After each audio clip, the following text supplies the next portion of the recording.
Hi, it's David Avrin with the Customer Experience Advantage. So how often do you throw others under the bus? We never want to take the blame for something that wasn't our fault, but we do tend to shift the blame a little too often, and probably more often than you think. I'll help you understand how and why this happens and how to avoid this all too common behavior right after this.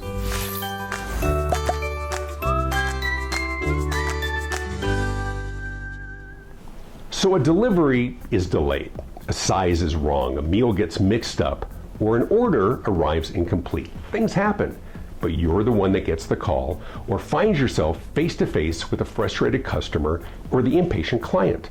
Now your first instinct is to tell the truth, of course. I'm so sorry, shipping department keeps screwing this up.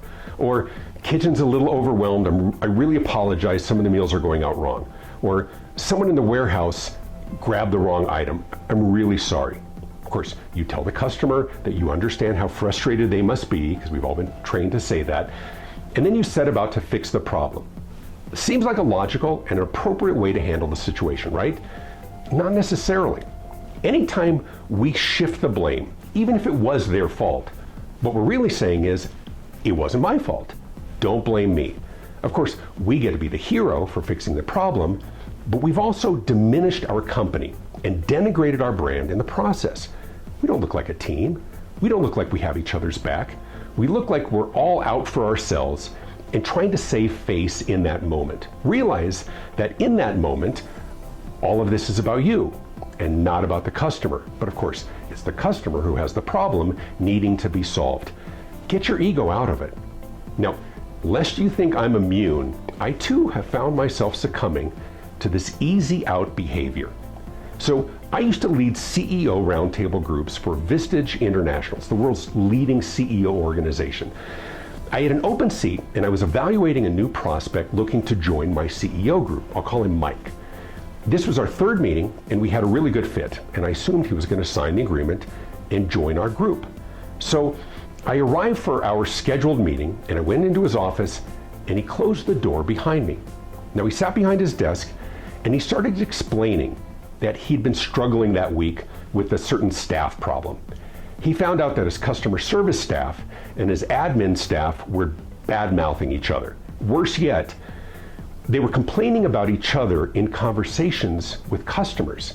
He said that when a customer called with a complaint about their bill or the service that had been provided, a staffer from admin would say the customer service department had clearly dropped the ball. Or customer service would throw admin under the bus by blaming them for whatever the problem was. He was struggling with how best to confront the situation. So Mike turns to me and he says, "Then I got this voicemail message last Friday." And he turned to the phone on his desk, he hit the speakerphone button and began to dial. To my surprise, the voice on the recording was mine. "Hi Mike," I said. "David Avrin, and yes, you are correct. The meeting place listed in the email invitation for our next group meeting was wrong. Some bonehead from the corporate office sent out the wrong location." Then, without ever taking his eyes off me, he pressed the button on the phone, rewinding it slightly. "Some bonehead from the corporate office." Click. "Some bonehead from the corporate office." Click. "Some bonehead from the corporate office." I sat speechless. As Mike leaned back in his chair, and after a brief pause, he looked at me and he said, "So here's my dilemma, Dave. I'm looking for an executive coach to help me become a better leader and deal with issues such as how to confront poor internal behavior. And this is the message, this is what I received from my leading candidate. What do I do with this?" All I could do was nod, knowingly acknowledging that everything he was saying was true, and the concerns he expressed were richly deserved. I screwed up, big time. Not just because my poorly considered offhand comment had violated my relationship with a valued corporate partner, but because I had damaged my credibility with someone I respected, and I was hoping to earn his respect in return. It was careless, and no one's fault but my own. I knew in that moment, I knew the worst thing I could do was to try to attempt an excuse or try and talk around this massive elephant in the middle of the room. Instead, I acknowledged what we both knew to be true. I screwed up. I offered my apology and I told him that he was right to call me out on my poor behavior. And I knew I had damaged my credibility with him. Now, as I flash back to the frustrated state I was in when I made that phone call to Mike following the screwed up email blast, I realized that my remarks were simply a poorly considered knee-jerk reaction, emphasis on jerk, to a situation that I feared would damage his perception of me and the organization. A wrong location had been listed on an email. Instead, it was my actions that diminished our credibility. So once again, all I could do was apologize. By the way, he ultimately did join a CEO group, just not mine. Any of us, all of us, can fall into the trap of shifting or ascribing blame, whether or not it's deserved. And I'm not suggesting lying to customers as to who was to blame. I'm saying that in most cases, it's irrelevant to the customers. So why even go there? They just want to know that their concerns will get addressed and that we'll take steps to make sure it doesn't happen again. Don't throw your coworkers under the bus. It doesn't make you look good. In fact, often it's just the opposite. Here's why you do it. I think it goes all the way back to our childhood.